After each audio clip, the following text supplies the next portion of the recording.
It was a Saturday afternoon in the summer of 1927.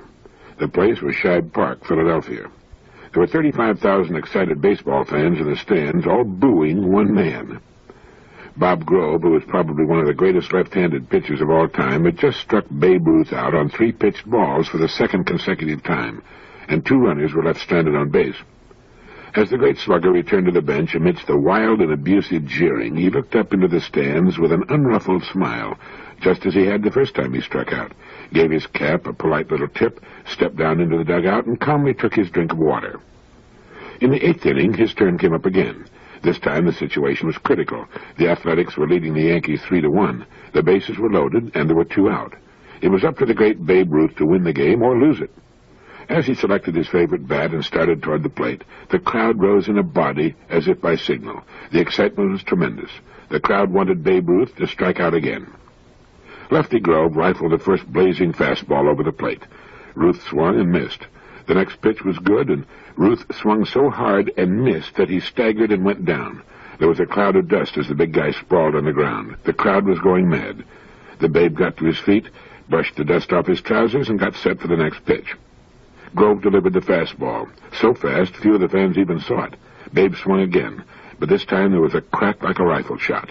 The ball soared high and far. It cleared the scoreboard and the houses across the street, one of the longest hits ever made in baseball history. As Babe Ruth trotted around the bases and across the plate behind the other runners with what proved to be the winning run, he received a wild ovation from the crowd, the same crowd that had been booing him all afternoon.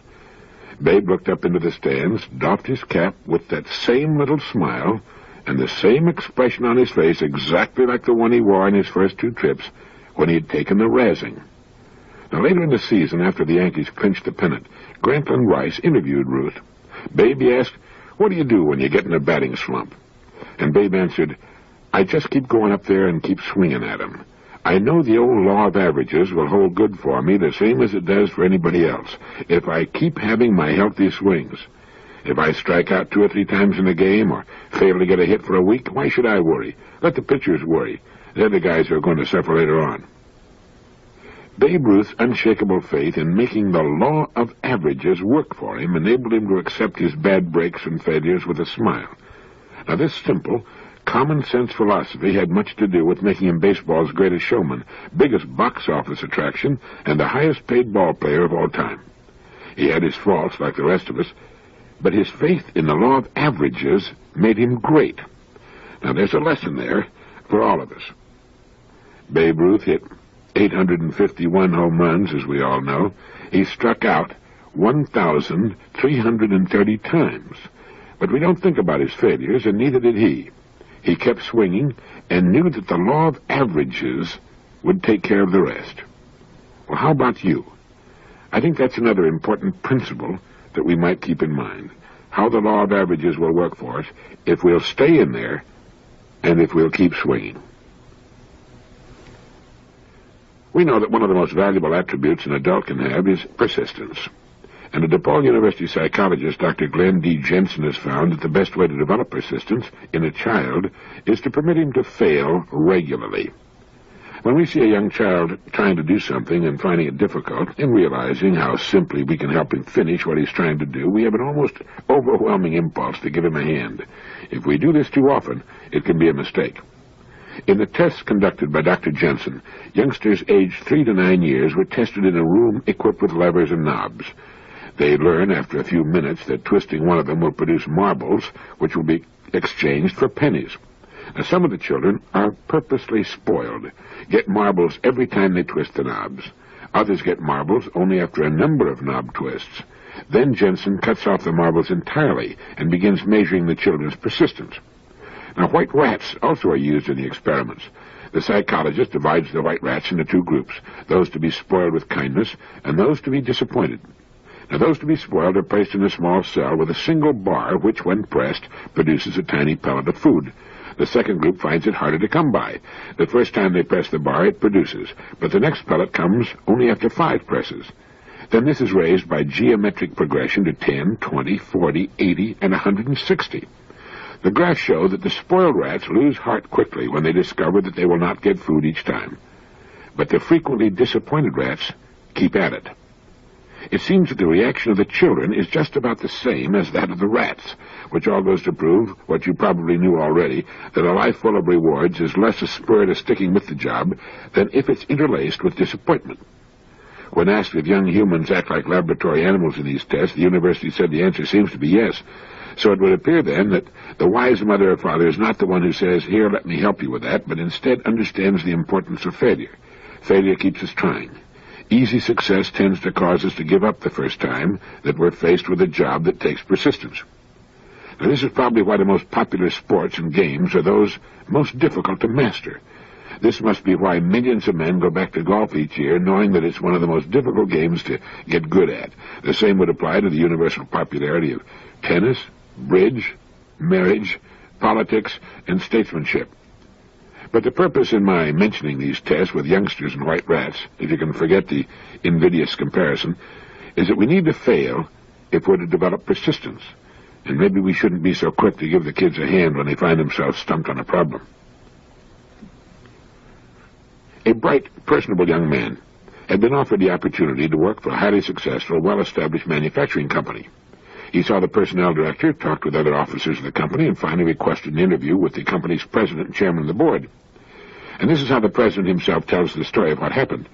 The young man said he was considering an offer to join our company. He wanted to be certain he was making the right lifetime choice, and he felt he had a right to research this question right up to the chairman of the board. He was intelligent, ambitious, and appeared to have good potential for growth. In fact, the company president went on to say, "I caught myself speculating as to whether or not he might run the company in 20 years. However, his line of questioning was disappointing. It suggested that his goal was personal security and not opportunity. He was interested not in our problems and probable growth, but in our rate of employee turnover, in our fringe benefits, and in our pension plan, to a point where it became apparent to me that he wanted to spend his working days in an atmosphere of maximum personal security, and not in a dynamic environment of exploiting our opportunities. I felt I had an obligation to place this matter in focus, and he appeared shocked when I told him that I was sure he could not find security in our company, because I'd been looking for it for some time and couldn't find it myself. I told him that it was frequently necessary for us to make major strategic decisions with respect to product, key personnel, pricing, expansion, and the like, and that despite our excellent staff, our sound product position, and our financial strength, a major error could relegate all of our personal security programs to the ash can. I reminded him, for example, that products can be obsoleted by research and invention, conducted in some remote basement in the world, which would have the effect of rendering unnecessary our plants, facilities, personnel, even management. I also reminded him that this not only could happen, but has happened many times. I told him that there was no absolute security in our company or any other company, except that which our personnel collectively earned from day to day and from year to year, and that furthermore there was no absolute security for him in our company unless he remained competitive in his work until the day of his retirement. And finally, I suggested that in planning his life work, that he place major emphasis on exploiting opportunities for growth with their attendant successes and failures, rather than on personal security in and of itself. Well, unfortunately, he behaved like the young man reported in the Gospel who asked the Lord what he might do to gain eternal life. When he heard the answer, and considering it too hard, he silently went away. Morbid emphasis on personal security generates a certain myopia, a dedication to the status quo, resistance to change, and the rejection of opportunities for personal growth with their associated risks and rewards because there might be a finite chance to fail. And he closed with this thought: I've learned over the years that preoccupation with security breeds insecurity, and that security, like happiness, most often eludes those who pursue it the most. Paradoxically, security most often comes to him who in life assumes the risks of insecurity.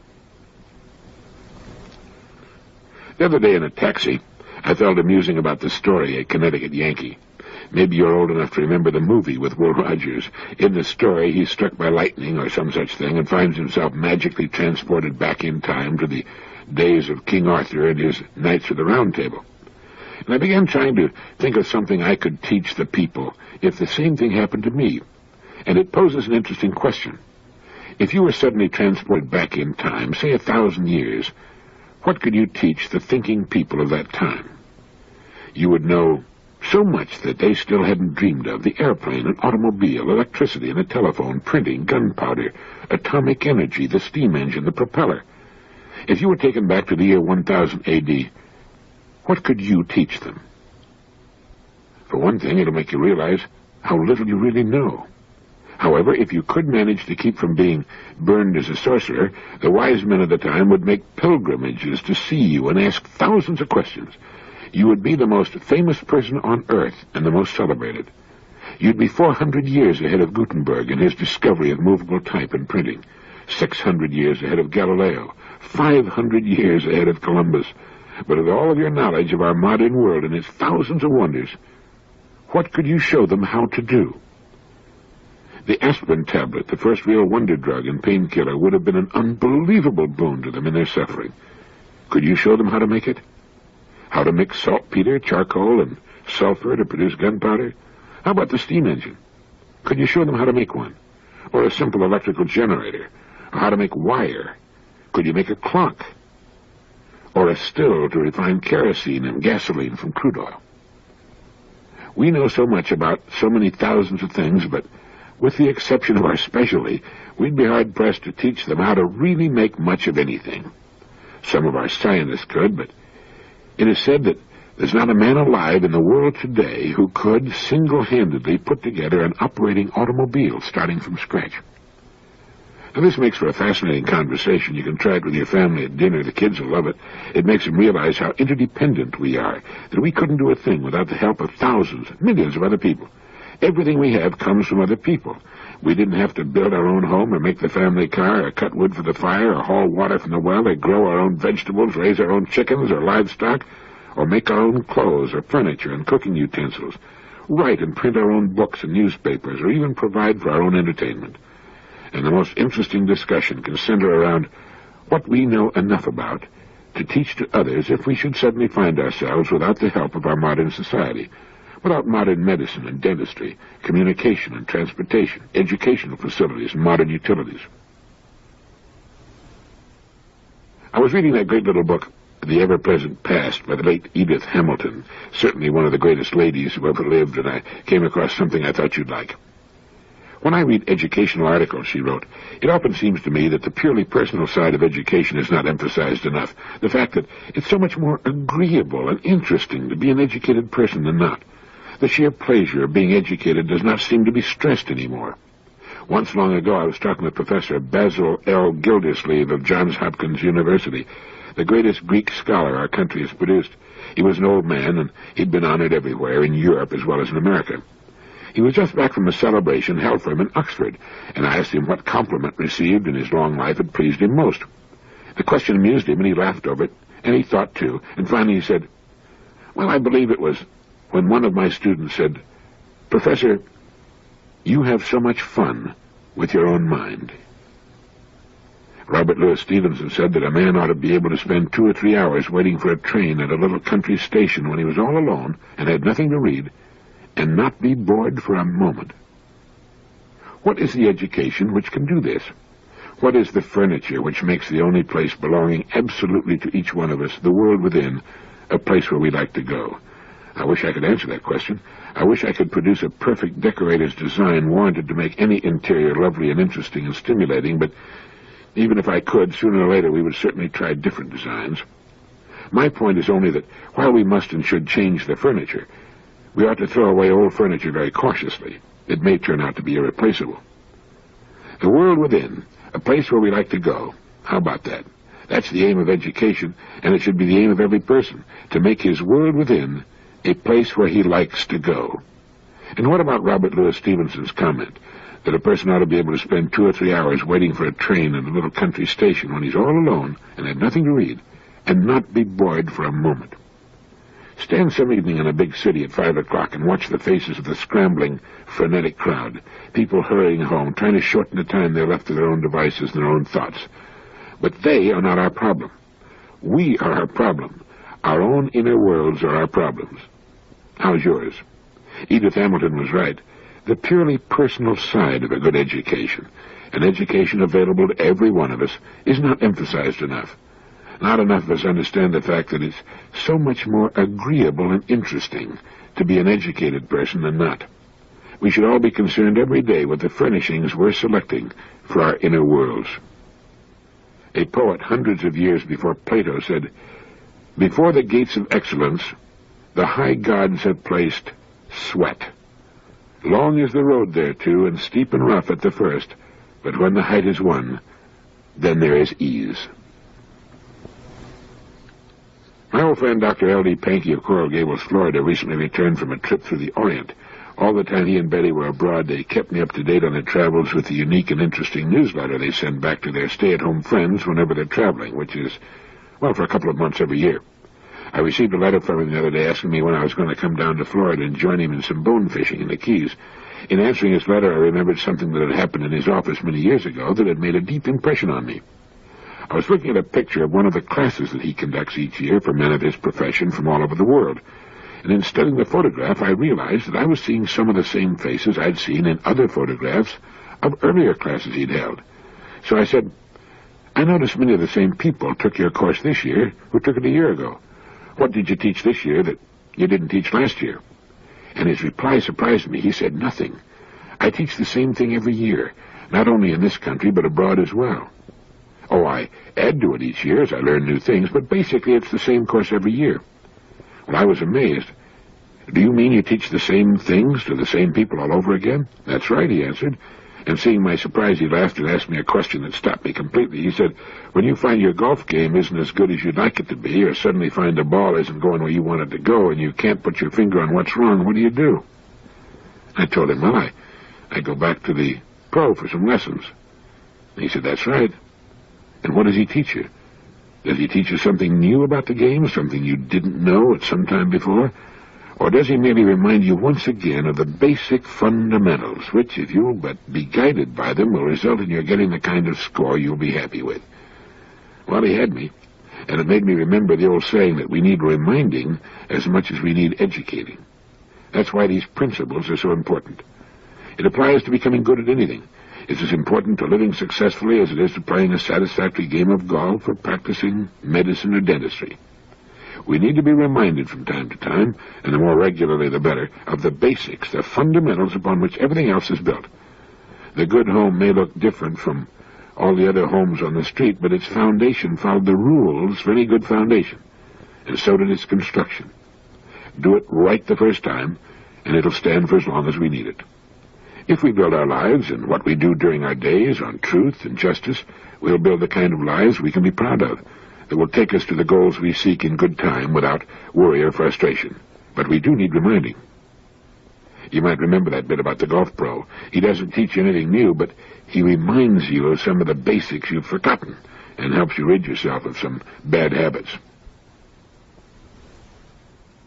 No matter what it is a person does, if he does it too long without a break of some kind, he's apt to get off the track. He loses his objectivity. Experts in various fields have been in them so long they forget what they're trying to do. This is why the book written by the learned professor is often written to win the approval of other learned professors. As a result, it doesn't amount to much because nobody reads it but learned professors who already know everything that's in it. Nobody who needs it and could learn from it can get interested in it, even if he can understand it. Take the field of advertising. It all started as a means of getting people to buy products. It's a form of salesmanship.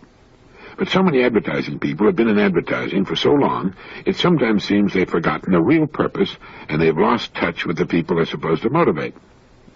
Whit Hobbs, Senior Vice President in charge of creative services at Benton and Bowles, made a speech some time back, in which he urged a return to honest fundamentals, and he asked his audience if, when they sit down to write or judge an ad, they set their standards as high as they could and should be. He said, "You say to yourself, if this doesn't sell me, excite me, arouse or amuse or interest or challenge or help or befriend me, how the heck is it going to sell other people?"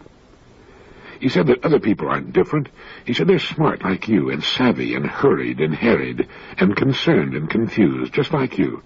Too many kids, not enough money, worried about crabgrass and Congress and college and communists and constipation. Their upper sinuses are clogged, and so are their septic tanks, just like yours. He said they're great people, just like you. Get to know them better. You can't help liking them. Stop feeding them pap. They've outgrown it years ago. Start talking up to them. That's the way they want to be talked to. Stop beating them over the head. Stop boring them. He said, give them bright, bold, friendly, helpful, challenging, entertaining advertising that customers like. From you and me, he went on to say, with regard to advertising, they want friendship and understanding and sympathy and help. They want quality, quality, quality. Why don't we give it to them? In speaking of the run-of-the-mill, ridiculous, insulting advertising, Hobbes said, why do we have the same dull housewife in the same dull kitchen, with the same totally inept husband and the same know-it-all mother in every commercial, and those same unattractive people sitting around the table grinning all through breakfast every morning? Where do we find people like this? People so stupid they can sit there and eat a whole meal and not even know there's an announcer standing right there in the room with them.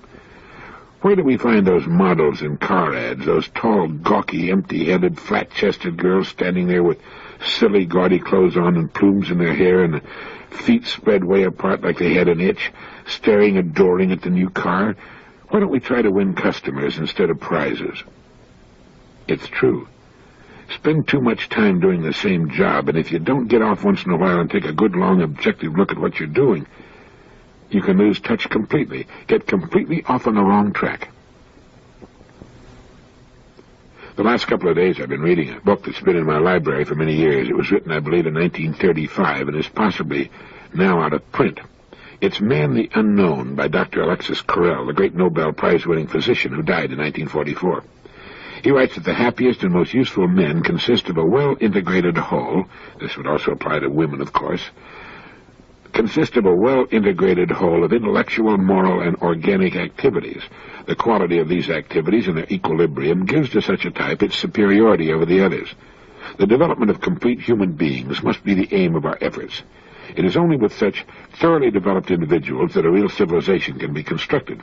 And then he says, there's also a class of people who, although as disharmonious as the criminal and the insane, are indispensable to modern society. They are the people of genius. They are characterized by a monstrous growth of some of their psychological activities. A great artist, a great scientist, a great philosopher is rarely a great man. He is generally a man of common type, with one side overdeveloped. Genius can be compared to a tumor growing upon a normal organism. And these ill-balanced beings are often unhappy, but they give to the entire community the benefit of their mighty impulses. Their disharmony results in the progress of civilization. Humanity has never gained anything from the efforts of the crowd. It is driven onward by the passion of a few abnormal individuals, by the flame of their intelligence, by their ideal of science, of charity, and of beauty. Interesting thought, isn't it? The happiest and most useful people consist of a well-integrated whole. These are those beautifully balanced people with good or even fine minds, great interests in a wide variety of pursuits, who are, as a result, seldom bored, seldom depressed. They look out toward the world in its infinite variety of interesting and exciting ideas and events. They seldom look inward upon themselves, but when they do, they're quite happy with what they find. Now, this is not to say that the well-balanced person cannot be a genius. Many are. Dr. Carrel's men of genius, characterized by a monstrous growth of some overpowering and consuming and, as a result, overbalancing talent, are more than just geniuses. He's writing about the great artists, the great scientists, and the great philosophers who appear on the world stage so rarely. In these people, it seems that all the strength-giving alloys have been withheld, leaving only the rare and pure single metal of their makeup. And while they shine like the rare stars they are because of their purity, they suffer terribly from their lack of wholeness. Whenever they step off the one substance that gives meaning to their lives, they must fall into the chasm caused by their lack of footing in every other direction.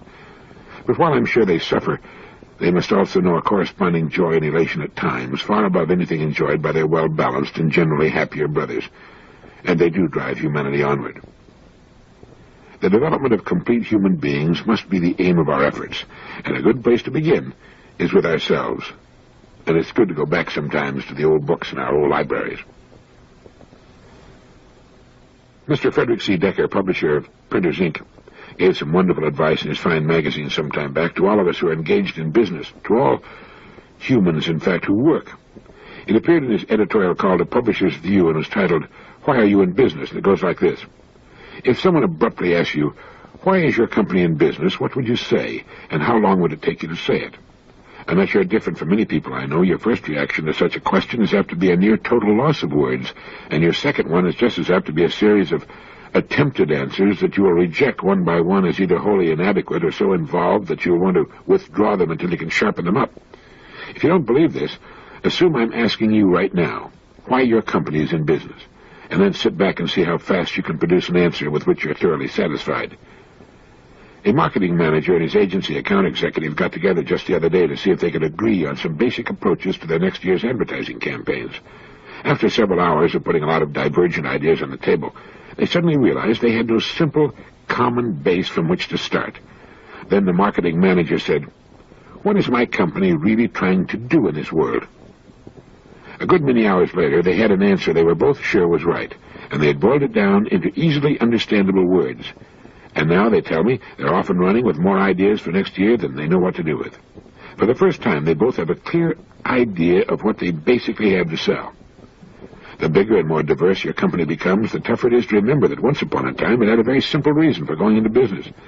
Yet that simple reason is the cornerstone of its growth and success, and the bigger your company is today, the sounder that reason undoubtedly was. Thus, there really isn't any substitute for making sure you know why your company is in business. And once you do know and have clarified your thinking so you can tell anybody why, you'll be pleasantly surprised how much easier it is to advertise your company's products, convincingly and well. Why is your company in business? If you're sure you know and can say why clearly and memorably, sit right down and write an advertisement for any product your company makes. I almost guarantee you'll be very pleased with the results. Thank you, Mr. Decker. Well said as usual. You know, this is really all we need from time to time. A reminder to turn to basic fundamentals, to our beginnings. Think how clean and stripped of absurdity and circumlocution this kind of thinking could make the ads we see and hear. Think how honestly this sort of thinking could cause the ad to strike the eye and the ear. I think Mr. Decker's editorial should be tacked to the wall over the desk of every copywriter and probably every company president. You know, Emerson said one time, they use the superlative of grammar, most perfect, most exquisite, most horrible, not perceiving that superlatives are diminutives and weaken, that the positive is the sinew of speech, the superlative, the fat. This morning in a taxi on my way to the office, I experienced a curious sensation. For no particular reason, I saw myself in the great city in which I live in relation to future time. As the skyscraper in which I have my offices came into view, I pictured its location 5,000 years from now, after the entire city will have been torn down and rebuilt, perhaps 50 times or more. I saw myself and the teeming thousands on the street as ancients living in a distant and barbaric past, as we will appear in the ancient history books, if they still use books 5,000 years from now. I saw us as we are today, as the ancient Greeks and Romans and Egyptians must have seen themselves just a short 2,000 or so years ago. Surely the Egyptians of 5,000 years ago felt that their society had reached its virtual peak. The Great Pyramid of Cheops was built more than 2,500 years before the birth of Christ.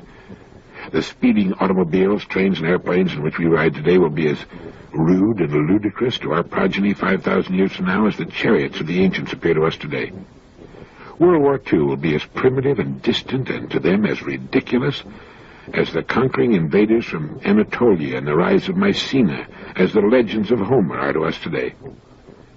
As we study the Bronze Age, their children and historians will study us, the Atomic Age.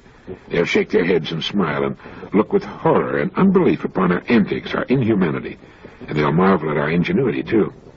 Einstein will be as famous then as Archimedes, Copernicus, Galileo, and Newton are to us. They'll still read about Thomas Edison and Benjamin Franklin and Abraham Lincoln as we read about Plato and Julius Caesar and Alexander. But try to project yourself forward in time 5,000 years, and from that lofty vantage point look back at us here today. With the miracle of your mind, get in your own time machine and move ahead 50 centuries, and try to visualize our world as it will be then. Lean back in your easy chair of the year, let's round it out, the year 7000, and from that place in time view your present problems. Look at the way you're doing things, the way you're raising the kids and doing your job. Look at the petty problems that beset you now, the things you're worrying about today. They'll have a tendency to fade right out.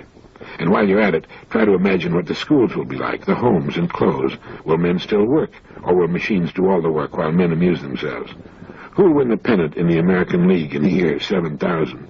Or will baseball be extinct along with the hydrogen bomb, a means of warfare inconceivable to men and women 5,000 years from now, as ridiculous and primitive as throwing rocks, as cruel and inhuman a death as by burning at the stake, or being drawn and quartered, or broken on the rack or impaled?